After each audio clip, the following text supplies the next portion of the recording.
കത്തോലിക്ക കോൺഗ്രസിന്റെ 107ാമത് ജന്മവാർഷികവും സമുദായ സമ്മേളനവും മഹാറാലിയും ഏപ്രിൽ 26, 27 തീയതികളിൽ പാലക്കാട് രൂപതയുടെ ആതിഥേയത്വത്തിൽ നടത്തപ്പെടും.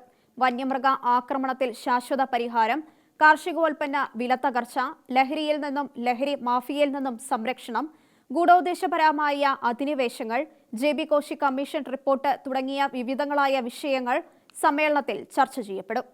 കത്തോലിക്ക കോൺഗ്രസ് 107ാമത് ജന്മവാർഷികവും സമുദായ സമ്മേളനവും മഹാറാലിയും ഏപ്രിൽ 26, 27 തീയതികളിൽ പാലക്കാട് രൂപതയുടെ ആതിഥേയത്തിൽ നടത്തപ്പെടും. സമുദായത്തിന്റെ ആവശ്യങ്ങളും നേരിടുന്ന പ്രശ്നങ്ങളും ഉയർത്തിക്കാട്ടിയുള്ള മുന്നേറ്റത്തിൽ ഏവരും പങ്കാളികളാകണമെന്ന് കത്തോലിക്ക കോൺഗ്രസ് അറിയിച്ചു. ജന്മദിനാഘോഷങ്ങളുടെ ഭാഗമായി ഗ്ലോബൽ ഭാരവാഹികൾ, രൂപത പ്രസിഡന്റുമാർ, ജനറൽ സെക്രട്ടറിമാർ, പാലക്കാട് രൂപത ഫൊറോന ഭാരവാഹികൾ തുടങ്ങിയവർ ഉൾപ്പെടുന്ന സംഘാടക സമിതി രൂപീകരിച്ചു. വന്യമൃഗ ആക്രമണത്തിൽ ശാശ്വത പരിഹാരം, കാർഷികോൽപ്പന്ന വിലത്തകർച്ച, ലഹരിയിൽ നിന്നും ലഹരി മാഫിയയിൽ നിന്നും സംരക്ഷണം, ഗൂഢോദ്ദേശപരമായ അധിനിവേശങ്ങൾ, ജെ.ബി. കോശി കമ്മീഷൻ റിപ്പോർട്ട് തുടങ്ങിയ വിഷയങ്ങൾ സമ്മേളനത്തിൽ ചർച്ച ചെയ്യപ്പെടും. ജന്മദിന സമ്മേളനത്തിന്റെ ഭാഗമായി ഛായാചിത്ര പ്രയാണങ്ങൾ, പ്രതിനിധി സമ്മേളനം, അവകാശ പ്രഖ്യാപനം, കർഷക സംഗമം, മഹാറാലി തുടങ്ങിയവയും നടത്തപ്പെടും. ഇന്ത്യയിലെ സീറോ മലബാർ രൂപതകളിലെ കത്തോലിക്ക കോൺഗ്രസ് നേതാക്കളും രാജ്യത്തിനു പുറത്തുള്ള കത്തോലിക്ക കോൺഗ്രസ് സമിതികളുടെ പ്രതിനിധികളും പങ്കെടുക്കും.